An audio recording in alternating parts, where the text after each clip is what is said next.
Dans cette conclusion numéro 1, nous allons répondre à différentes questions. Qu'est-ce que la dissolution? La dissolution est la séparation et la dispersion d'une espèce chimique dans un solvant, souvent l'eau. Un exemple, si je prends du sucre solide que je mets dans l'eau, le sucre va se dissoudre. Ça veut dire que les molécules de sucre vont être séparées les unes des autres et dispersées, c'est-à-dire éloignées les unes des autres et réparties partout dans la solution ici. Comment sont agencées les particules après dissolution? C'est-à-dire comment elles sont organisées, comment elles sont placées, comment elles s'organisent dans la solution.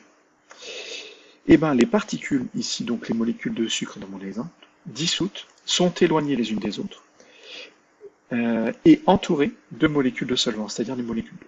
Ça va être très important, c'est-à-dire que les molécules de sucre ne sont plus les unes à côté des autres, elles sont bien sûr dispersées, mais donc entourées de molécules d'eau, si l'eau est le solvant. Enfin, la dissolution, c'est une transformation physique si l'espèce chimique dissoute est identique avant et après la dissolution.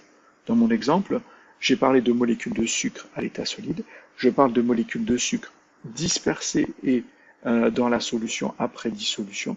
Donc on a bien des molécules de sucre avant et après dissolution, c'est une transformation physique. On verra qu'il y a certaines dissolutions qui changent l'espèce chimique et du coup on parlera de transformation dans ce cas chimique pour ces dissolutions. Dernière question, qu'est-ce que la fusion? La fusion est une transformation physique, c'est un changement d'état, c'est le passage de l'état solide à l'état liquide.